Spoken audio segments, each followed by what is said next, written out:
Do it.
Right. What is up, everybody? It is great to be back. It is great to be back, and I kind of just want to get going. Just want to get started right now. So, in case you've never been here before, oh yeah, intro, painting show, Painted Worlds. The band's called Painted Worlds. It's a painting show. It all goes together. So I kind of just want to jump in. A little intro, I guess. Most people have probably seen the show. Some people haven't. That's all good. But either way, I was just talking about it, but I kind of want to just kick into like the next level of things in a way. That doesn't really mean any like crazy changes, but I just kind of like talking about it. So I kind of just wanted to make things a little bit tighter. I fixed up a few like tech things on my end, and I want to experiment with a little bit of a new format. So I'm going to try and cut it down in time quite a bit. I want to make it close to an hour, so we're kind of just going to hit the ground running right now, and then maybe every now and then we'll do like a super long one, or maybe like the last show of the month or something. I don't know. We'll figure it out as we go. But also, I was just thinking, I was laying on the couch next to my Christmas tree, I was reflecting, and I was like, I'm reading all this like really cool, awesome stuff all the time. I don't really read all the time because I'm too busy, but when I am reading, it's a pretty good time, and I'm trying to like advance my studies, and a whole dimension of what I do is kind of like, the esoterica and theology and like interesting ideas department. Hopefully they're interesting. And at the same time, I notice, whenever you run something, since the show is about creative processes also, not just about like painting, whenever you run something for a while, you kind of get into these patterns, and then you can kind of analyze, whether those patterns are working or not. And what I noticed for the show is that whenever I brought out something in the beginning to relate the picture to, for the last like 6 months or so, it's been scripture or something from the Bible, I kind of felt like I had to like hustle through it. I guess that's just me because I'm the only one here. No one's like pressuring me. But I'd be like, really, really quick. Let's just look at this thing really quick, and then we'll get to the painting. So I kind of wanted to just take a step back from that and just kind of set it. And I kind of want to do a new format where every episode I want to hit a text. So we'll kind of just look at it. Since we're going to hang out every week, we might as well swell our brains to galactic sizes together. So we'll kind of just hit it and look at it. Nothing too academic. We'll kind of just peruse something I found interesting about it. And then we'll do a picture based on that. I'm going to try and fit it all into about an hour. So we're going to see how that goes. And the other thing I was thinking is I thought, everyone's looking. You're looking at the page. You're looking at my hands. So right now I'm a very animated person. I'm animating with my shoulders and my arms. And I'm making Italian hand gestures as I'm talking. But you can't really see that because you're looking down at the page. So I thought, why don't we just kick in to the next level? This is the tech. Get excited. It doesn't get more high tech than this. Oh, we got pictures on deck. Oh, this is it. We ascended. We ascended to the level of having pictures. Can you deal with it? I literally can't deal with it. I know, it's just too epic. I told myself I'd be professional before I started the show, but I can't be. I gotta just be real with you guys, and the pictures are just too much for me. Anyway, so I kind of just want to hit the ground running, so let's do it. The text that I want to start out with is a book called the STROMATA by Clement of Alexandria. I was toying around with something else, but I thought we'd start here. It's a really, really big book, so I don't know if we'll do this whole thing, but it's just a really good jumping off point. There's two things that I wanted to hit. One is almost kind of like my ideas sort of woven into something he mentions in the STROMATA, just because I felt like if we're going to sort of restart the show and since so much of what I do is about esoterica and weird stuff, I kind of just wanted to contextualize that and give you guys kind of like a breakthrough or thoughts that I had on that. So kind of like a re-intro for the show, but related to what he talks about in there. And then another idea that he talks about in there that I was thinking about all break that I thought was interesting that I want to lay on you guys. So let's do it. We got the pickup already. So who do we have here? We got my man, Clement of Alexandria, on the left. In case you don't know who he was born around 150 AD in Athens or Alexandria. They're not sure, so I put both dots on the map. And I got a little bird on his shoulder because I feel like that's how he would be, but I don't really know because I wasn't there. Anyway, I like the early Christian guys around this time. I think it's really cool. They're on the ground trying to figure things out, both engaging in new debates with people and fleshing out the implications of Christianity at this time where things aren't all systematized or already mapped out for them. If you think about it, it's pretty obvious, but if he was born 150 AD, that's only 150 years after, everything got started. So I think that's really awesome, and I kind of identify with those guys in some way because of it. His family was pagan. He converted to Christianity. Some of his writings, some of them are kind of labeled like the secret writings. They only exist in fragments. They show that he knew about some pre-Christian esoterica, so like maybe weird Jewish stuff, maybe Gnostic stuff and things like that. And even things called mystery religions, which he might have taken part in some capacity. He might have been like initiated even into a mystery religion. We're not totally sure. Maybe you don't know what's a mystery religion. We're going to hit this a little bit more later, but basically it was really common in the ancient world to have these religious groups set up where the way you gained spiritual knowledge was by getting initiated and learning something secret. This still happens today, but in my opinion, this is kind of like the general mode of gaining spiritual knowledge for most of human history, especially pre-incarnation.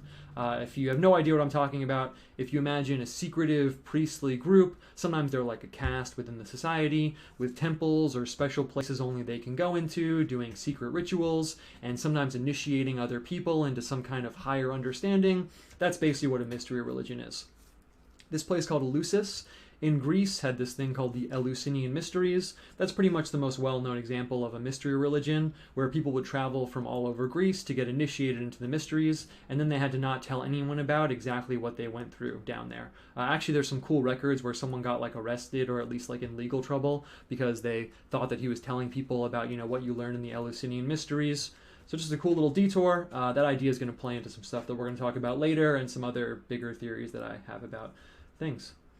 Anyway, his major works are a trilogy of 3 books. One's called the Exhortation, one's called the Tutor, and the last one's called the Stromata. So the first one is called the Exhortation. Sometimes it's called the Exhortation to the Heathen. Is basically him telling pagans and Greeks to convert to Christianity and why. In here, he lays out a pretty cool theory about religion in general that we might cover at some point.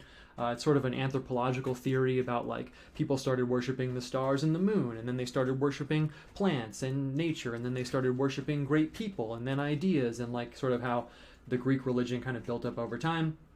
And he also covers, why Christianity is better than worshiping the Greek gods, and just lays out his general case for converting people. The second one is called the Tutor. It casts Christ as the tutor or teacher of all men that everyone should come and learn from. We're probably all on board with that.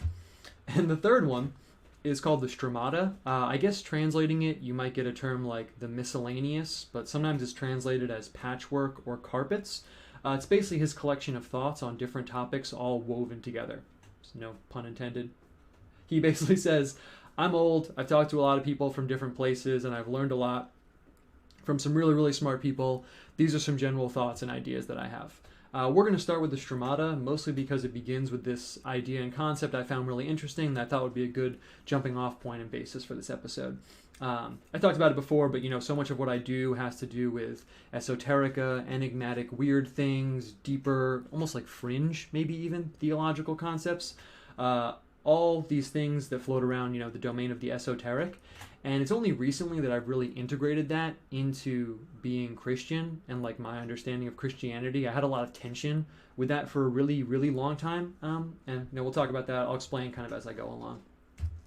Anyway, the first thing he discusses in the Stromata that we're going to hit here, and just to be totally clear, It's kind of me jumping off from some things he says in the book. The first part of what I'm about to say right now isn't explicitly what he lays out, but, you know, I kind of gave you the caveat. Since we talk about all this weird stuff here, I kind of wanted to just give you my ideas about it, and he kind of sort of mentions it in the book, and then we'll get into his thoughts. So, A is a model of the spectrum of understanding these deeper topics and the varying ways that people come to know about God within their different capacities, that isn't some kind of anti-Christian thing, or that doesn't spiral off into a kind of Gnostic mystery school thing. What do I mean by that? On the one hand, so like I just said, I've wrestled with this a lot. On the one hand, the conclusions I came to theologically, mostly like just before becoming Christian, but then of course they've only become strengthened by like being Christian. I think I'm right about certain things. But the conclusion I came to is that I don't think God restricts anything from people. Kind of goes back to the mystery school thing we talked about. But you have to imagine all these religions have this model set up where what redeems you, what elevates you out of this like base kind of negative state that you're in, is some secret knowledge that you have to get from someone after a process. Usually it's some kind of initiation or ritual, and that knowledge is what redeems or elevates you, right? In some ways, this is like the whole basis of Gnosticism, really. It's a system where what redeems or elevates you is some secret knowledge, right? Just to repeat myself. It's something I had to totally reject when I abandoned, all that stuff. I couldn't really like rationalize out that there's this all-powerful God who loves humanity and who created the universe, who would really like to, hook it up for you and elevate you or redeem you or just help you out in some way. But that elevation or redemption is conditional on the equivalent of basically going to like some guy's basement and getting like the secret password, basically. I was really staring down the barrel of that, honestly, when I was really into Eastern systems. I was really into Tibetan Buddhism, where that's kind of like literally what happens. You get initiated, literally, and then you go down this road of learning like more and more secretive stuff. And then also there's Western occult stuff where, it's literally the occult. That's like literally the framework for it, actually. So ultimately it was something I couldn't really reason out. This picture I drew here illustrates exactly like how I felt about it. And ultimately I was like, this is just kind of ridiculous. Like there's no way that this is the setup for God interacting with people. At the same time, there's obviously like a spectrum of understanding that manifests in people, right? So there's people who really get some of the deeper stuff and people that just don't. At first I kind of felt bad. I felt like it was kind of like an elitist thing, but actually I don't really even feel that way anymore. I think it's just a condition of how people are. I don't really see it on like a negative or positive spectrum. So it's the obvious way it manifests, right? You guys know the deal, obviously. Some people are really intellectual, some people aren't. Some people really enjoy going over like really large, difficult to understand ideas in their mind. They're going to hit, the books about cosmology and theology and all this like complex spiritual stuff. And some people just aren't going to do that. This picture actually, it maybe seems obvious, but this was really, really hard for me to integrate into my understanding of being Christian. This was a huge obstacle for me because I was like, on the one hand, I can see there's all this like deeper, frankly, like crazier, weirder stuff that like you kind of have to be smart to go into. But on the other hand, what I just explained, I can't rationalize that that's the way that God interacts with people, that you have to like, hit these arcane, huge books and stuff. So just saying that's kind of why I'm going into this. Anyway, so it also isn't exactly as black and white because I'm a painter, right? So I have like a skill I've developed. So then maybe you have this guy who's like a carpenter, right? And he really cracks out on carpentry and he makes the best tables in the world, but he's not going to read like the Summa Theologica or any of this stuff ever. He doesn't even probably know it exists maybe. So how does he fit on the spectrum, right? What's the deal with that? So anyway, eventually I started seeing this not really as like a good or bad thing. It's just kind of like how people are. There's all different kinds of people. They fit into, the puzzle piece of society in different ways. It's almost like rainbow coalition status, but that's really not where I'm going with this. So we can reason out that, God cares about people, wouldn't withhold grace, elevation from someone on the basis of being able to get it or not. But at the same time, I just totally forgot what I was saying. Oh yeah. But at the same time, sorry, just collect my thoughts, kind of going like a mile a minute. So God, cares about people, wants to help them out. So whatever it is that you get, that you need to get like elevated, redeemed, something like that, it has to be over here, on the left side of the spectrum. Whatever the whole package is for you getting set up and redeemed by God has to be all the way over on the left. So literally anyone, 50 IQ, whatever, can get it, right? But at the same time, there's kind of like a paradox because God is inherently beyond like total human understanding. No one ever is really going to fully understand God, obviously. So there's an infinite number of these like mysteries and things that, are unfolding, and people are probably able to go into that to different degrees based on their nature, based on how they are, right? So there's this dot over on the left side of like, that's the whole package you need, right? But then there's also all these other bars, these different aspects of God, aspects of theology, aspects of spiritual nature, all these different things that people are going to get on like a different spectrum, right? So we can even, this is now we're dovetailing with what Clement of Alexandria talks about with the stromata. So we can even zoom in over here on the left side, right? And say, okay, well, let's just zoom in just on the left side, the things that everyone can get, right? Here's everything you need. You can understand this. Like I just said, someone 50 IQ, doesn't matter. God's not going to leave you hanging, right? We can zoom in over there. And what Clement of Alexandria asks in the stromata is he says, if the truth and the whole package is all the way over here where everyone can get it, he says, why do not all know the truth? If we all know what is righteous, why isn't everyone righteous? It's a really good question. He quotes the passage from the Bible. There is nothing secret which shall not be revealed, nor hidden which shall not be disclosed. Which seems to say, the opposite of what we laid out here, that no, everything's, all like laid out, right? But he kind of flips it and says, yeah, it's the one who can hear these deeper things, that the deeper things are revealed to. That which is veiled shall be disclosed as truth if the person has the ability to see what's right in front of them, right? It's kind of confusing, but I drew this little picture right here. He uses this metaphor that I really liked a lot. It's an image he uses, really, where he says, that what is spoken may be in the mouth of the speaker, rather not in his voice, but in his understanding. So he's basically saying, there's obviously a deeper subtext to things that isn't hidden or locked away by anyone or by God. It's hidden by our ability to understand. It's obscured unintentionally by us. In this picture, the guy's talking on the left, the guy on the right is getting it, their brains are connected. The guy on the bottom, he's just hearing like the literal words. That's like a condition of like his nature. So he cites a few passages, things like, swine, for instance, delight in dirt more than in clean water. That has to do with them, right? It's not about the dirt or the clean water. But my favorite example, obviously from the gospel, he says, he quotes, wherefore, says the Lord, I speak to them in parables, because seeing they see not, and hearing they hear not, and do not understand. Clement says, it's not as if the Lord, Jesus, when he's talking there, caused the ignorance of the people he's talking to. That would be impious to think so, he says. But he prophetically exposed the ignorance that existed in them. Another metaphor he used that I thought was kind of cool relates to the parable of the sower, in case people don't know. That's the one where the guy throws seeds everywhere and they only grow in some places. He says it's like we're all fields.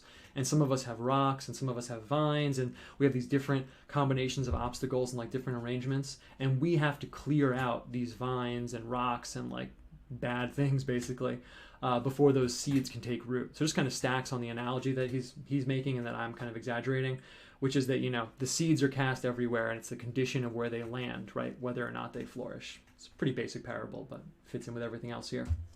So anyway, to wrap up, kind of like super informational, but I really just wanted to share that with you guys. So this is kind of the model I've adopted for engaging with esoterica stuff, right? Which is basically all I do, honestly.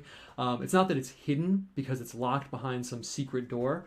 It's a condition of our ability to hear and where we're at in terms of our understanding. So like I said, maybe that's obvious for some people, but as someone who's really into weird, arcane texts and essentially everything that's like esoterica, as much as I really hate that term and feel like really pretentious using it, it's just my vibe. Obviously, I can't change my nature to that extent. So that was a really big breakthrough for me. That esoteric wisdom stuff isn't esoteric by virtue of being a well-kept secret, right? It's us. It's us developing our understanding so we cannot be blind to things that are already laid out for us. This kind of fits into a larger, maybe more slightly out there theory I have, that this was the default, that this is like the default state for understanding spiritual knowledge post-incarnation. I got this from Rudolf Steiner, who's like actually crazier than me, but I think it's kind of a cool idea. That before the incarnation, things were in this quasi kind of weird, like semi-secret state. like in the mystery religions we talked about, right? But then after the incarnation, things are just laid bare and unveiled. Like spiritual knowledge is just right there. It's just right there in front of you. And now the situation is flipped, right? It's only secret or hidden because of us or some defect, like in our understanding. Anyway, thank you for listening to that. I really, really wanted to like talk about that because, like I said, everything I do is about like esoterica, and gonna go off on like just a 10-second tangent, but I really can't tell you like how much tension I sort of had in me when I became Christian, and I felt this like paradox where like I just described, I'm not going to repeat myself the whole thing, but I really felt that paradox. I even talked to this priest about it. Sometimes he watches the show, so maybe he's watching, but I even emailed him and I was like, dude, I just don't know how to reconcile this. Like, I'm so obsessed with all this like weird stuff, and I feel like it makes me like not Christian, but obviously it doesn't. Like, I don't know what to do. And I don't know, just what he talks about in the Stromata there, I guess I thought would be a good jumping off point for the way I've come to understand it. And it's going to characterize, you know, a lot of what I do, because obviously everything I do relates to weird, fringe stuff that relates to theology. That's why you're here. That's why we're all here. Anyway, so normally my default mode is not going to be like, here's this idea I have, here's what I think. More of like an interesting questions kind of guy. So to wrap up this little part of the show, the first half, I wanted to hit you guys with an interesting question. I don't have an answer for it. I, you know, just spent all this time hitting you with my own thoughts, but I don't have an answer for this one. But I thought it was something that, you know, really sort of like unlocked me thinking about a lot of things in a different way, and maybe we'll explore it moving forward. Maybe we won't, but I thought I'd just put it out there. So we got Thinking Toga Man here. And he says in the Stromata, our book will not shrink from making use of what is best in philosophy and other preparatory instruction, setting us up for the question that he asks later, what, if anything, was good in Greek philosophy? Are parts of it true? And if they are true things, right, true wisdom kind of comes from God, right? So was it in some sense like a preparation for the Greeks to like prep them to later accept Christianity? Does some of it come from God like indirectly? Like obviously it's not Old Testament revelation style, but is it like indirectly caused by God because it's good and wise? Like what's the deal with that basically? He says, I'm quoting from him now, and as those who wish to address the people do so often by the herald, that what is said may be better heard, so also in this case. I'm going to jump forward a little bit, in case that's not clear. Like a herald is someone who comes before. So he's saying like, you know, the philosophy came before the advent of Christianity. So anyway, and in truth, to speak briefly, among many small pearls there is one, and in a great lake of fish there is the beauty fish, and by time and toil truth will gleam forth, if a good helper is at hand. For most benefits are supplied from God through men. All of us who make use of our eyes see what is presented before them, but some look at objects for one reason, others for another. For instance, the cook and the shepherd do not survey the sheep similarly, for the one examines if it be fat, the other watches to see if it be of good breed. Let a man milk the sheep's milk if he need sustenance. Let him shear the wool if he need clothing, and in this way let me produce the fruits of Greek erudition. Jumping forward a little bit more. Oh wait, sorry. Click. For, like farmers who irrigate the land beforehand, so we also water with the liquid stream of Greek learning what in it is earthy, so that it may receive the spiritual seed cast into it, and may be capable of easily nourishing it. The Stromata, this book, will contain the truth mixed up in the dogmas of philosophy, or rather covered over and hidden, as the edible part of the nut in the shell. For in my opinion, it is fitting that the seeds of truth be kept for the husbandmen of faith, and no others. Others think that philosophy was introduced into life by an evil influence, for the ruin of men, by an evil inventor. But I shall show, throughout the whole of the Stromata, that evil has an evil nature, and can never turn out the producer of what is good, indicating that philosophy is, in a sense, a work of divine providence. So I just thought that idea was super interesting. A while ago, I initially poked into this book because I saw a few interesting chapter titles that they themselves got me thinking. Some of them were Human Arts as well as Divine Knowledge Proceed from God. Another one was Philosophy, the Handmaiden of Theology. Some of you guys might know that quote from Aquinas, but this is obviously way before that. One was The Eclectic Philosophy Paves the Way for Divine Virtue. Things about, you know, what other groups and philosophies attained a portion of the truth and to what degree. And it really got me thinking a lot. You know, it's something that I had never really considered. The angle of, you know, well, if people in the Old Testament were uniquely prepped over a long period of time for the incarnation, you know, what about everyone else? Were they just like 0% prepared?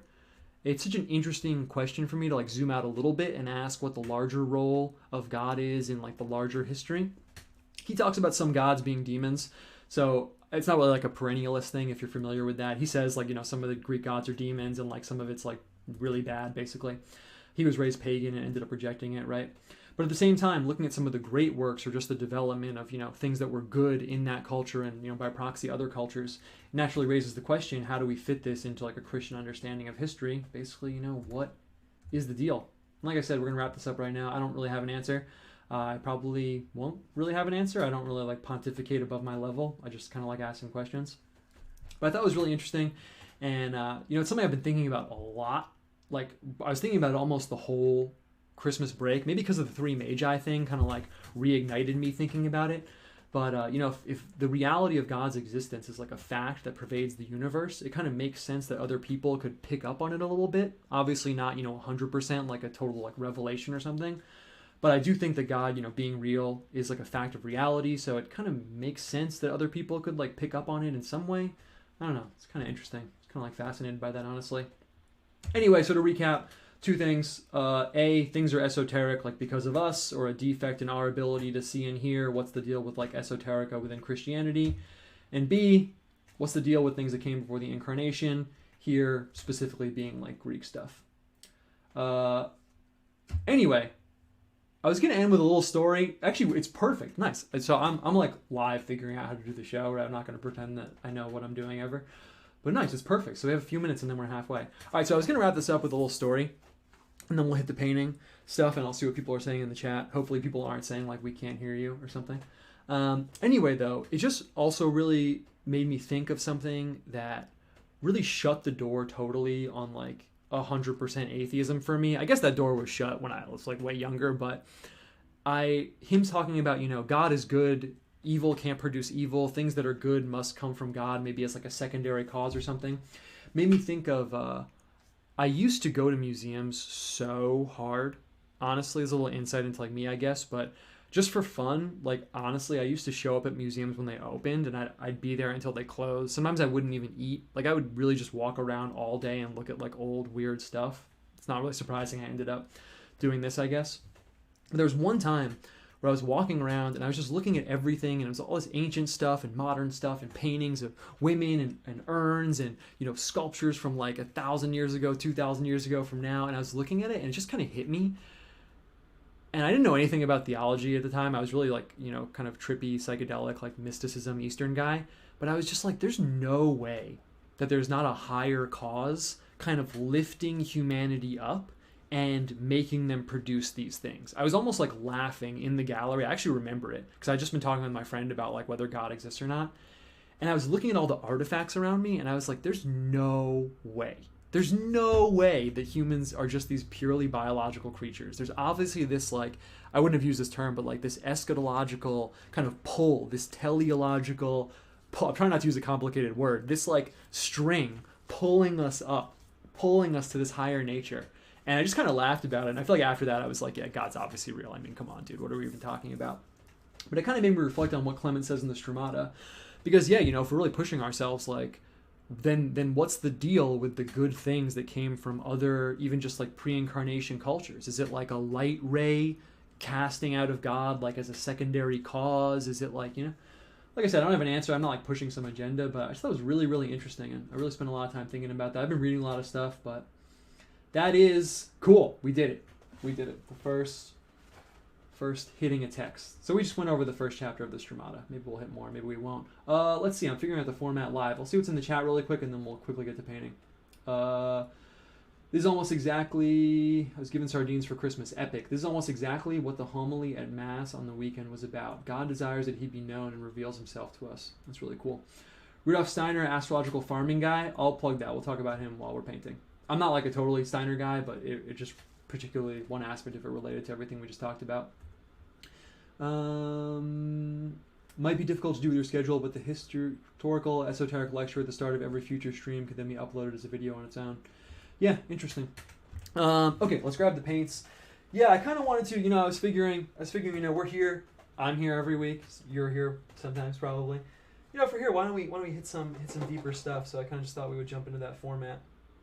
Anyway, though, I don't know if we'll do that every week. Maybe we will. But my idea is that we'll hit a text like that and then do a picture based on it every week. It's kind of the plan. And speaking of that, let's keep it moving right now. So I wasn't sure if I should 100% plan out the picture or not. I didn't want everything to be too stale. You know, I feel like it's kind of, the live aspect of it is kind of fun. So I have some idea of what I want to do right now, but I'm not totally sure, to be honest with you. I thought we would just kind of wing it and explore the ideas that we just talked about. So in case it is your first time here, the other sort of aspect of the show is that I really just like the way the creative process sort of integrates with like thinking and ideas and stuff like that.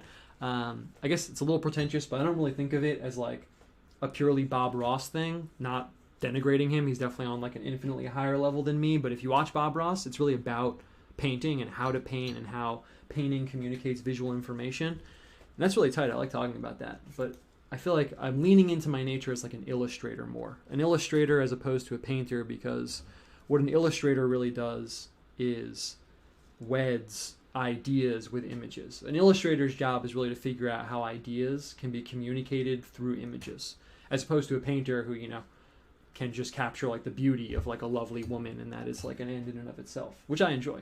No one likes paintings of beautiful women more than me. But anyway. Okay. So I'm going to get this going, and then I'll kind of poke in the chat. If it's your first time here also, if you have to at Owen Cyclops me, otherwise I'm not going to see it. Like Silly Soap just said, I like the cool little PowerPoint. Thanks, man. Also really like the point about art. Yeah, being a pull to the divine. Yeah, that's definitely what convinced me, honestly. So let's just jump right in. And some weeks, you know, maybe we'll hit a symbol and a text that like relates to a specific symbol. But what I was thinking right now is I feel like after reading all that, I got to feel like the overall takeaway from all that has to be the image of the seed, right? I mean, the seed is such a good symbol for everything we talked about. The seed contains life and stuff in it, but it has to be put in the right situation to flourish. And we're also kind of thinking about like seeds in ancient cultures, maybe even pre-incarnation, and whether they, you know, were set there to be watered later by things that happened later. So I just feel like the seed is like the best way to jump off. And maybe we'll do it a little bit looser. I also feel like, you know, just in general, I've been kind of tight with the painting. You know, sometimes I get stuck in like the sniper scope mentality. Cool. I put the lighting on auto white balance, but I'm ready to blast out the exposure if it's too dark. So I'm just going to throw down a fat seed right here. And when I paint seeds, I like to have it so it's like cracked open. I mean, if that's what I'm getting at. So I got the seed right over here. And let's just kind of shade as we go a little bit. I'm just going to see if I can pull up. So the other thing I want to do right now is get a little bit looser. I want to just figure out how we can push the kind of like free nature of the colors. I thought about using just like straight markers or something, but you can't beat this. You can't beat the watercolor. Look at that. I mean, it already looks dope. And let's see. I want to come back in here and I'm going to throw down some of the dark color on the husk of the seed. And I want it to like spill up a little bit.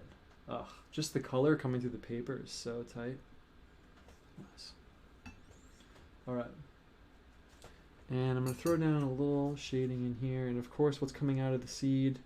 Of course, what's coming out of the seed is we got to get that sapling. And I'm going to use sap green. The color is actually called sap green. It's perfect. Not a very wintry color, but honestly, I feel like spring is cracked through the mantle of winter where I'm at. I came out of my house on the 1st of January. The 1st.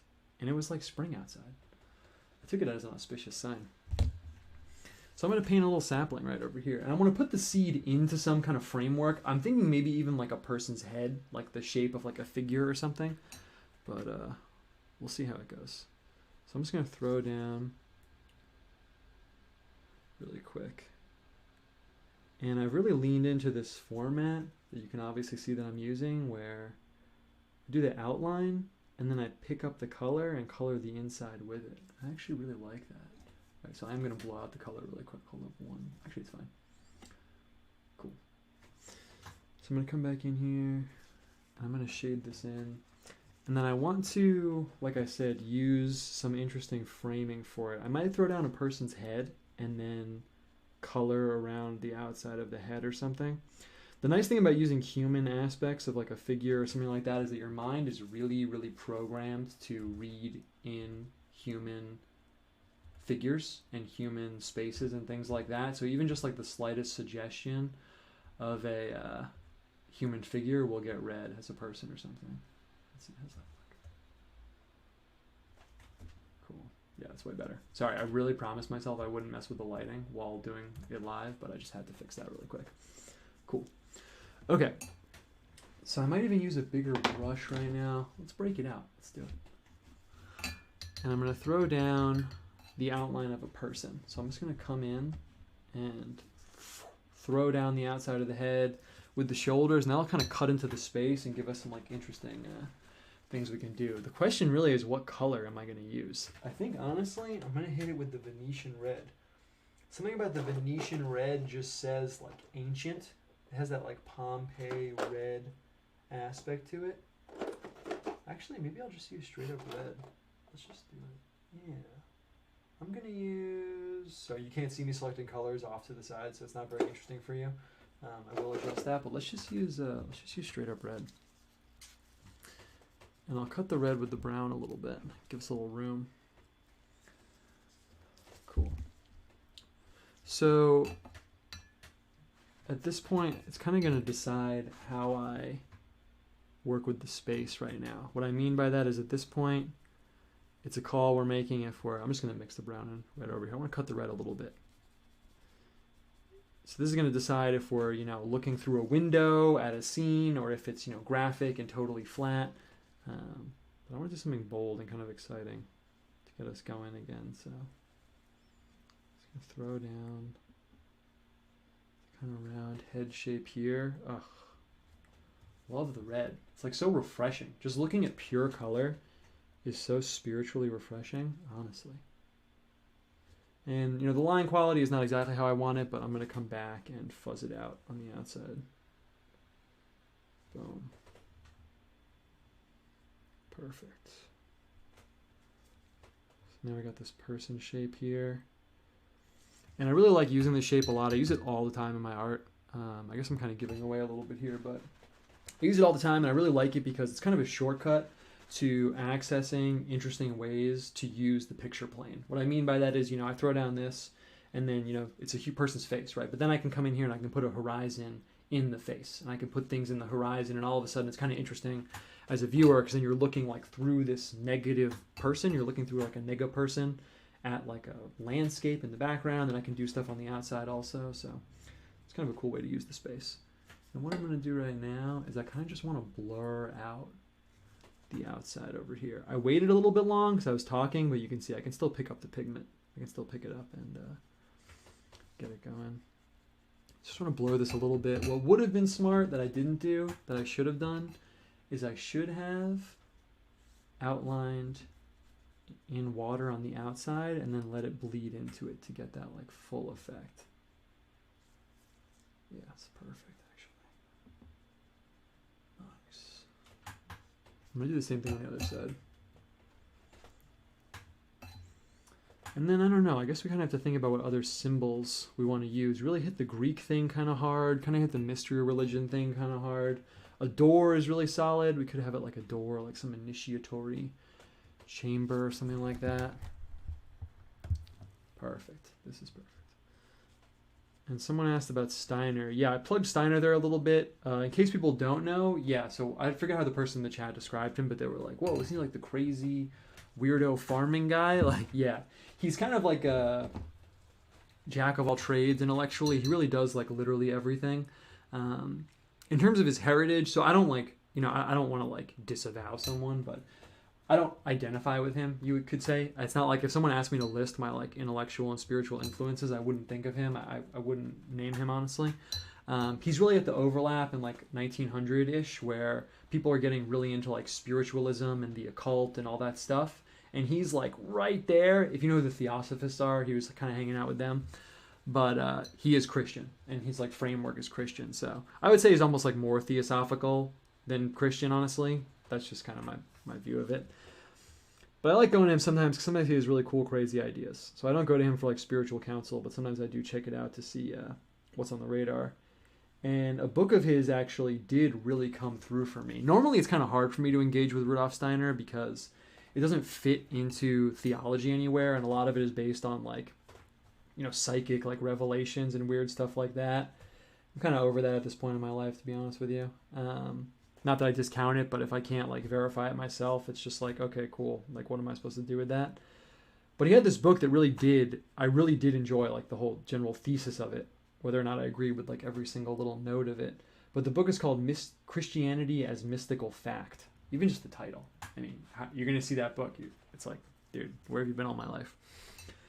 And the book is kind of, the thesis of the book is kind of what I briefly described before, that before the incarnation, the way humans got spiritual knowledge was via these like mystery schools and stuff. But after the incarnation now, that's not the way it's done because the truth was like incarnated and like revealed fully. So I thought that thesis was really, really, really cool. But yeah, most people know him from how he intersects with like different fields. He has a weird like farming thing. In case anyone has kids, he has something called Waldorf School. It's really, really awesome. It's like a tripped out, like kind of like Christian culture-y, spiritual like education system. I'm not making it sound cool, but it actually is really awesome. Okay, down at the bottom, I'm going to throw in one of those weird little Greek temples. I mean, we talked about it. Oh, wait, actually, so I drew a bunch of the round-topped Greek temples for the PowerPoint, so we were already looking at that. Let's change it up a little bit. I'm just kind of going to wing one down here. And then I'm going to try and throw down a kind of like intense sunset behind it, actually. So I'll just quickly kind of throw down... I guess a triangle top is the way to go. Get that Play-Doh going. And yeah, I didn't say this, but you know, there's so much to talk about. But Clement of Alexandria, it's kind of funny seeing him go through the different philosophers, but he likes Plato the most. It's probably the case for most of the early Christians.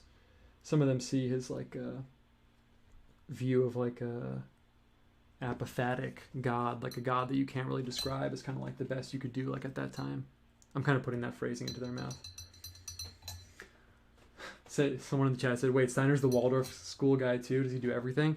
Yeah, it's pretty cool. Well, the Waldorf School stuff, I think the story is something like some weird rich guy in like Austria or something where he's from hired him to make a cohesive schooling system that was based in his ideas, and that's what Waldorf School is. So Waldorf School is actually really awesome. It actually kind of relates to what we were just talking about with everything, because it's this really tripped out guy who identifies as Christian making an education program. So it's pretty cool because I mentioned briefly, I didn't fully go into it, but Clement of Alexandria has this idea about anthropological religious development, where he's like, you know, people, I kind of touched on it for a second, like, oh, people started out worshiping, you know, the stars and the moon because that was what was really big and around them. And then they started worshiping their crops because they had crops and they needed crops to survive.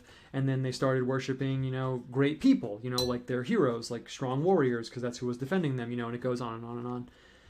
And Waldorf School is kind of built that way in a way. The Waldorf education system is like constructed. So what I'm doing right now, I'm going to try and throw down like kind of an intense sunset. Even though I have these light colors right now, I'm going to grab this dark blue and just kind of try and lay it in. And then try and put like a sort of, oh yeah, there we go. That's what I'm talking about. Perfect. And you can kind of have a color break at the neck because it's fine. It'll read a little bit like a shirt. And we'll see if we can get this color down here. I didn't think it was going to be this dark, but it looks awesome. See this like texture-y nature? That's what I kind of want to get going more. Sometimes we're so tight. Sometimes we're so like, oh, we got to make every little line perfect. But when you get the cool aspect of using the materials is really when they start doing things that you're not totally in control of. So I'm going to try and wet the bottom of the page just to make sure that it's wet. And then I'm honestly just going to grab the nearest sunset-y kind of color and try and come down fat on the bottom with it. And I happen to pick up orange, so that is good enough for me. And I'm just moving swiftly because it is drying. Every second the paper gets less wet, and then that's not good. We want it to be wet. What you're actually seeing, it's pretty cool in terms of the materials. What you're actually seeing when you see these cool bleeds and stuff is the fibers of the paper are wet. So the fibers are soaking fully. So when you touch one spot, however far the fiber goes, it'll suck it that far. Great explanation. So if you use Japanese watercolor paper, sometimes it has really crazy long fibers. They actually have something called like dragon paper. I don't know if that's what they call it in Japan, but that's what I seen it called. And it has these crazy long fibers, and it's really cool for that reason. There we go, perfect. I'm talking like fibers like this long. Like, so you hit it and then the watercolor will, or the ink, if you're doing Japanese painting, will follow up the fiber. It's really cool. Okay, cool. A little chaotic, but I'm kind of down. I could dab it up and oh shit. I could dab it up and kind of pick it up to make it more of a smooth gradient, but I don't really want to, honestly. Like I've been saying, I'm kind of leaning into the chaotic nature here. Cool. And let's get some kind of sun or something up in the head. Let's get a kind of sun and maybe even a moon situation going on up there. Cool. And let's try and keep the wet, you know, it's more interesting, right? The kind of like loose nature going. So I'm just going to come down. Let's get it going on the moon side first. So I'm just going to come over here. The thing is, I put the seed down first. If this was like real legit watercolor painting, I would have thrown down the background first, but obviously I'm doing it live with you guys. So I'm just going to come in. I just don't want to pick up the color of the plant. So I'm being careful not to like agitate the binding. Basically all paint, this is one-on-one stuff if people have been here, but the paint is glue plus pigment. So what I'm trying not to do is re-wet the glue. The glue in here is water soluble. So when you hit it with the water, it re-wets. Sorry, I'm just thinking about 20 million things at once. What I'm really thinking, the reason I paused there is like, I'm going to put white. Am I really about to throw down white for the moon? Is white going to look cool? But let's just find out together. So I'm going to loosen this up. I'm going to make it so there's a lot of water. You can't see the white because it's white on white, but I'm going to make it so there's a lot of water and just a little bit of binder and pigment. And just kind of, yeah, perfect. That's exactly what I wanted to happen. Just kind of get it like spilling out. You can't fully see the effect, but it looks pretty cool actually. I don't mean because of the camera. The camera is actually showing exactly what it looks like. I just mean because the paint is so light. That's pretty good actually. So maybe we'll come in, maybe we'll even paint like a dark moon here on the white background. That could be pretty cool. And I'm going to do the same thing for the sun on the other side right now. And then whenever I get the sun and the moon in a painting, I was getting a little like pagan-y, honestly, even though it's kind of explicitly what we're addressing. So we'll get some Christian symbolism going on too, so people don't get it twisted. Anyway, just to go through a million topics at once to wrap up the Steiner thing. That's the cool thing about the school program, is that it's designed to kind of walk kids through like a total recapitulation of human development. So like when they're younger, they're in like the mythological stage and they learn like myths and magical thinking and fairy tales and all that stuff. And then when they're older, they're like in Greek, they're like in Egyptian era and they learn about like writing and stuff. And then they get older and they're in like Greek era and they learn about like philosophy, I guess, I don't know. But it's like literally designed to like recapitulate like the story of like humanity basically. Okay, anyway, I'm gonna grab a yellow right now. I'm just gonna throw down the yellow for the sun right now. Cool. Let's see if I get a good, if you're doing really watercolory stuff and you're with like watercolor people, you kind of call that a bloom. When the water, that was not a good bloom. When you touch it and it kind of goes out. I feel like I have like too much water over here. Maybe I can just, you can't really fake it. You know, you can't really fake the look, because once you start agitating it and stuff, it stops looking like it's supposed to. Let me see. Cool. Pretty good. And I'm going to grab cadmium yellow.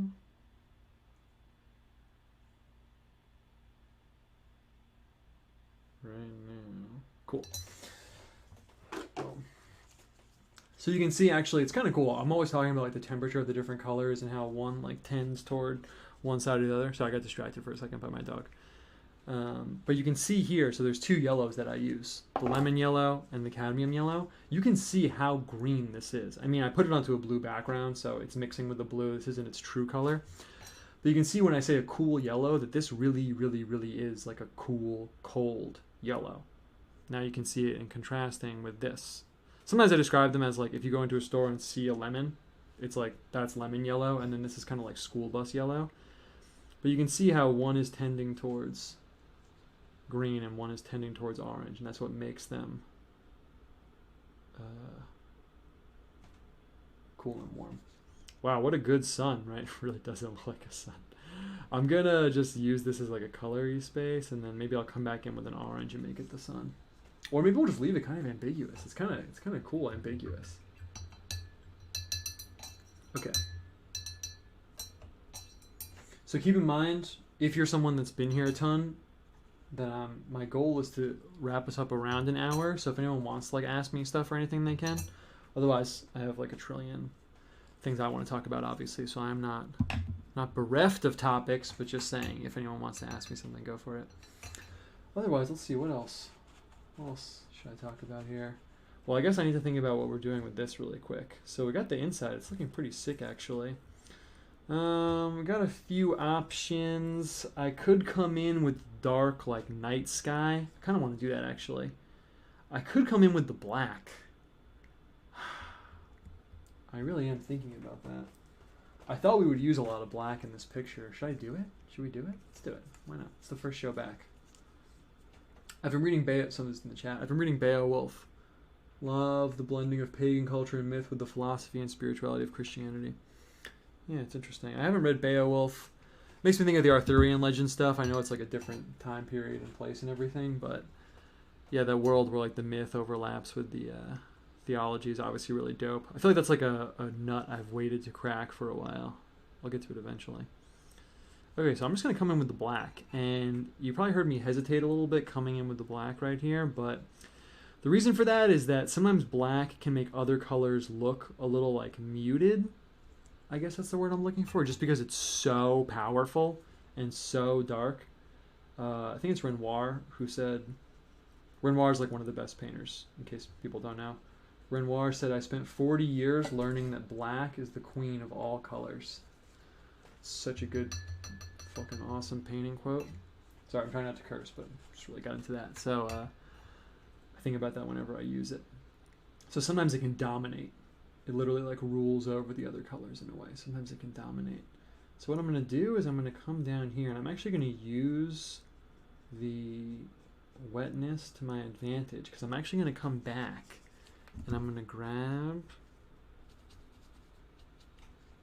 this red down here, this kind of like faux Venetian red that I cooked up, and I'm just going to kind of put it back in. I'm even going to make it more brown. I feel like there's almost like dirt or something down here. Maybe I'll put another seed like in the background over here. Yeah, it looks pretty good. We're going to have to address this like crazy gap over here, but you know, one thing at a time. And I'm going to come in on the other side and do the same thing. Nice. I really stopped using black in my art at a certain point. I was doing a lot of paintings on boards for a while, like on wooden boards, and I really got into like the spiritual nature of the colors and what they represented and stuff, and I started thinking of, I kind of want to get back to this space. I have some like cloth and some things that I want to cook up here to do some like more medieval style not tapestry, but like scroll paintings and stuff like that. And I started thinking of them as like sacred objects and kind of like tripping out on like the implications of like every single little aspect of them. So I kind of stopped using black. I was like, there's such a negative, like dark color. Black kind of, has like a deathly connotation to it. And I didn't use black for a really, really long time in my art. Now I do, because like the black lines and everything. But okay, so I got to kind of address the situation around this guy's head. So in terms of picture composition and what I'm thinking and stuff like that, I can get away with the texture. It looks pretty dope. Maybe we'll dig back in there.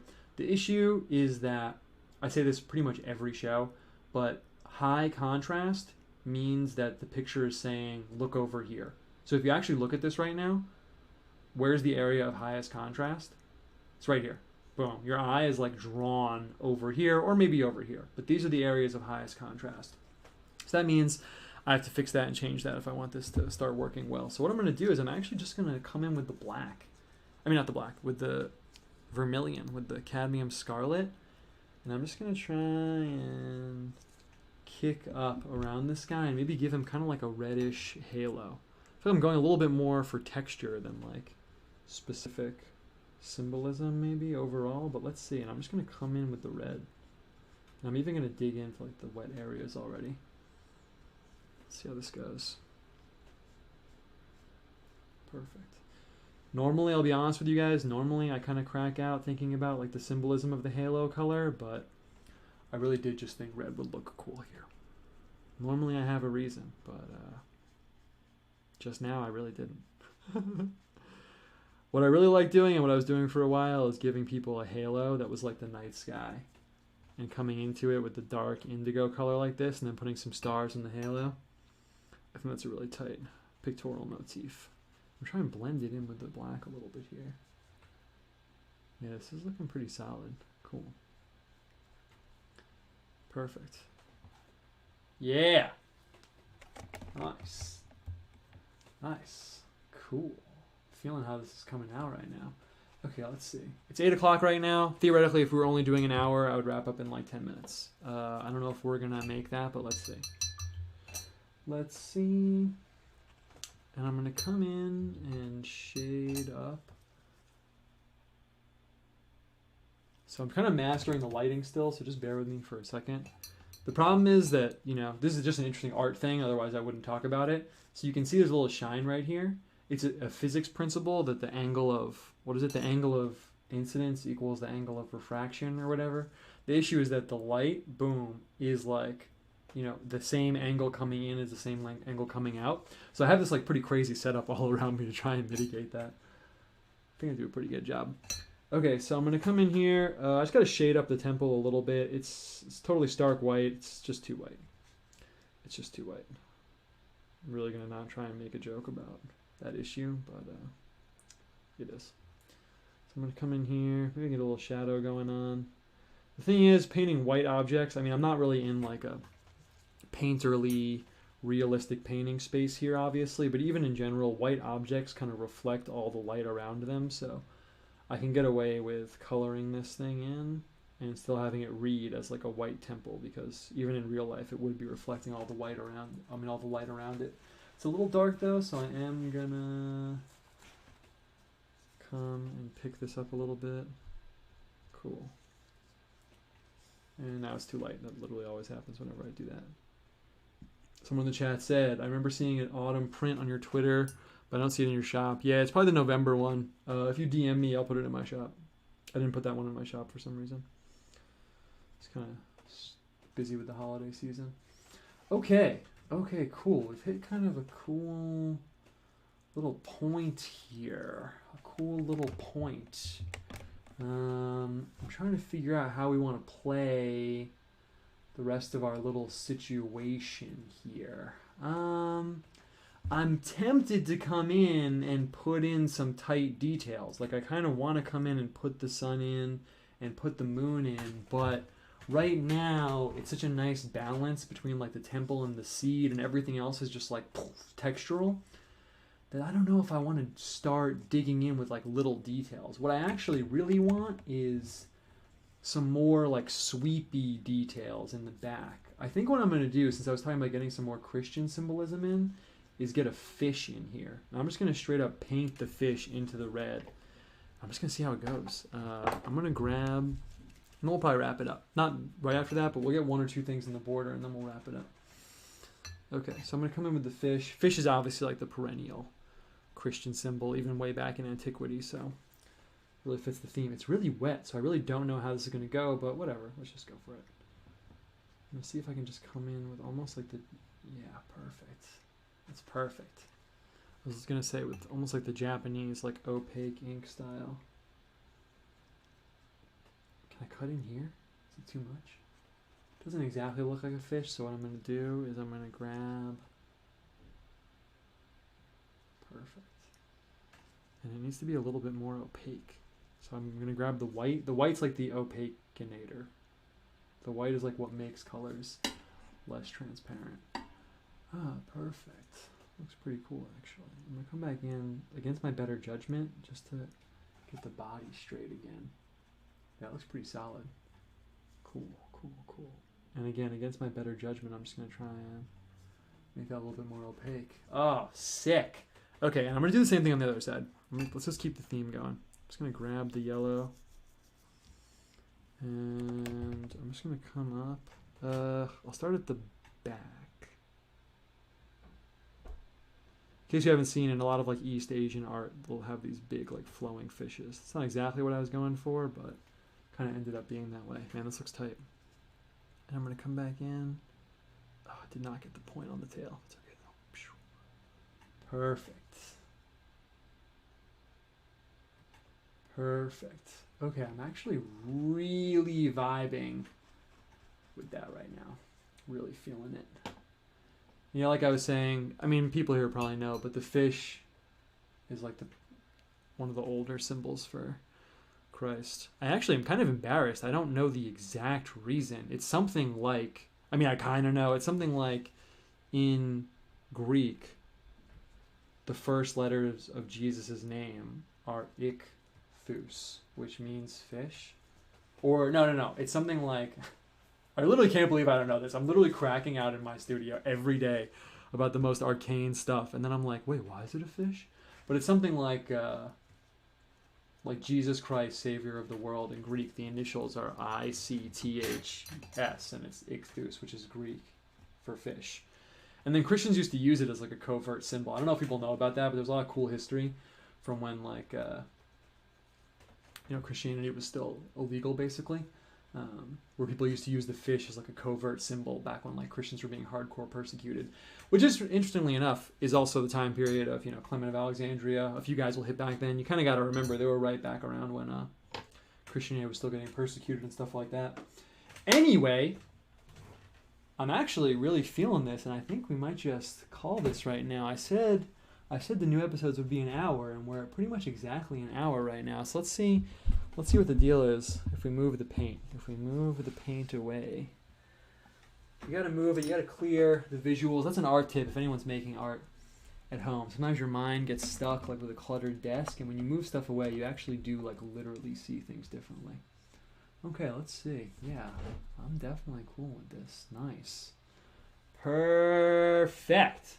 What a good restart. What a good start to the new situation. Cool. So yeah, we're exactly at an hour right now. So let's wrap it up. Thank you for coming through the painting show. If you've been here for a long time watching it forever, you're used to like the longer ones. So I'm just, stick with me. I'm going to figure out exactly how we're going to play it. But otherwise, that was dope. Thanks for hanging out with me, talking with me, watching me do my thing. And that's basically it. So we're going to wrap up right now. I feel like it's early, but I'm experimenting with the hour format. So now we return back to the spiritual battlefield, away from our little painting oasis that we have cultivated. Oh yeah, here's what I'm going to say. That's why I was like kind of stalling. So I've said this like 1,000 times, but like I said, I'm trying to keep things going up. So if you notice something, if you watch the show, if you notice something that you think I would not notice, that you think I should know, definitely tell me. Like a while ago, some guy told me that like my mic was like right next to my computer fan, and you could hear the fan like at 10,000 decibels, and it was like horrible. But like I would never know that because I'm not like watching, you're watching. So if there's anything like that, let me know. Otherwise, thanks for coming through, and I will see you guys next week. And let me know what you thought. And I'll see you guys later. Catch you guys later.